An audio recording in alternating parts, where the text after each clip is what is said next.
2013 সালের এই দিনে সাভারের রানা প্লাজা ধস দেশের ইতিহাসের সবচেয়ে বড় শিল্প দুর্ঘটনা। এই দুর্ঘটনায় প্রাণ হারান 1175 জন শ্রমিক। ধ্বংসস্তূপের নিচ থেকে 2438 জনকে জীবিত উদ্ধার করা হয়, যাদের প্রায় সবাই আহত হন, কেউ কেউ পঙ্গুত্ব বরণ করেন। রানা প্লাজা ট্র্যাজেডির এক যুগ পেরিয়ে গেলেও এখনও লড়াই করেই বাঁচতে হচ্ছে বেঁচে ফেরা সালমা বেগমের। কাজ করতেন রানা প্লাজা ভবনের 8 তলায় নিউ স্টাইল লিমিটেড কারখানায়। দুর্ঘটনায় আহত হওয়ার পর শারীরিক নানা জটিলতার কারণে ভারী কোনো কাজ করতে পারেন না তিনি। বেঁচে থাকার তাগিদেই তাই পাইকারদের ফেলে দেয়া সবজি কুড়িয়ে বিক্রি করে কোনো মতে চলছে জীবন। এর থেকে মরে যাও ভালো, রাস্তাঘাটে পড়ে। আর যদি আমার দূরের সন্তান না থাকতো, আমি গাড়ির নিচে মাথা দিয়ে মরতাম। আমি তো ভারী কাজ আমার সব করার নিষেধ, আমার রেস্টে থাকার কথা। সেই মানুষ আমি একটা বস্তাও হালকাই না, যদি করে মাল নিয়ে আসি, আশেপাশে ওরা সহযোগিতা করে। আমাদের টাকা মানসি খাইতেছে, ফান্ডে ফান্ডে আমাদের টাকা জমা রয়েছে। আজ আমরা মানুষের দ্বারা দ্বারা রাস্তায় বসে মানুষের দ্বারা দ্বারা বিক্রি করে এখান মিটিং, এখন রাস্তায় পড়ে মরতাছি। কত মানুষের লাতে সেটা খাইতেছি, কোনো চাকরি নাই বাকরি নাই, একটা চাকরি করে খাবো, চেক করে ক্ষমতা নাই। সালমা বেগম একা নন। রানা প্লাজা দুর্ঘটনায় বেঁচে ফেরা বেশিরভাগ শ্রমিকই এখন কাটাচ্ছেন মানবেতর জীবন। ঘটনার 12 বছরে এসেও দোষীদের বিচার না হওয়া ও পরিপূর্ণ ক্ষতিপূরণ না পাওয়ায় ক্ষোভ তাদের। আমার গার ভিতরে এখনও শিরশির করে ওঠে, যে সেই দৃশ্যগুলো মনে পড়লে। অনেক লাশ দেখছি তো আশেপাশে, অনেক লাশ দেখার পরে ভিতরে এমন একটা আতঙ্ক আসছে। বাসায় বিছানায় ছিলাম, কোনো সিঁড়ি বাইয়া উঠতে পারতাম না, ভয় লাগতো যে এই বুঝি পড়ে যাবো, এই বুঝি পড়ে যাবো। আমি রানা প্লাজার 8 তলায় চাকরি করছি, আমার বাড়ি বগুড়া।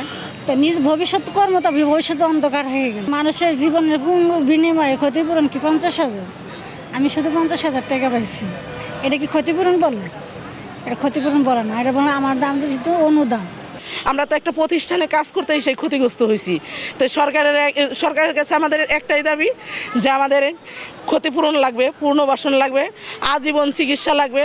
আর এই জায়গাটার ভিতরে যে কোনো একটা প্রতিষ্ঠান কইরা আমাদের যত আহত নিহত শ্রমিক ভাই বোন আছি তাদের জন্য একটা পুনর্বাসন করে দেওয়া হোক। শ্রমিক নেতারা বলছেন, অন্তর্বর্তী সরকারের কাছে রানা প্লাজা দুর্ঘটনার ক্ষতিগ্রস্তদের স্থায়ী পুনর্বাসন, 1 যুগের সমান ক্ষতিপূরণ ও 24 এপ্রিলকে শোক দিবস ঘোষণার দাবি তাদের।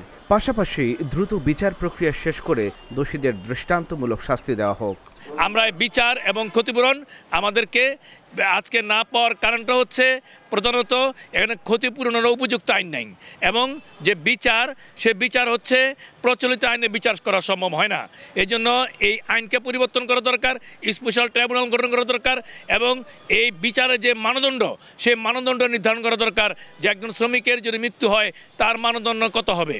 এইভাবে আমরা চাই এই রানা প্লাজার এই বিচার এবং ক্ষতিপূরণ হোক, কারণ একটা সমাজে যদি বিচার না হয় অপরাধের, তাহলে ওই অপরাধ সমাজে ছড়িয়ে পড়ে বৃদ্ধি পেতে থাকে এবং অপরাধীরা উৎসাহিত হয়ে যায়। ফলে শিল্পায়ন কলকারখানার মধ্যে শ্রমিকদের যেমন একদিকে নিরাপত্তা, অন্যদিকে শিল্প কারখানার জন্য এই ধরনের ঘটনা পুনরাবৃত্তি না ঘটে, এই ধরনের অগ্নিকাণ্ড না ঘটে, ভবনধস না ঘটে, এবং এই ধরনের ব্যবসায়িক ক্ষতি না হয়।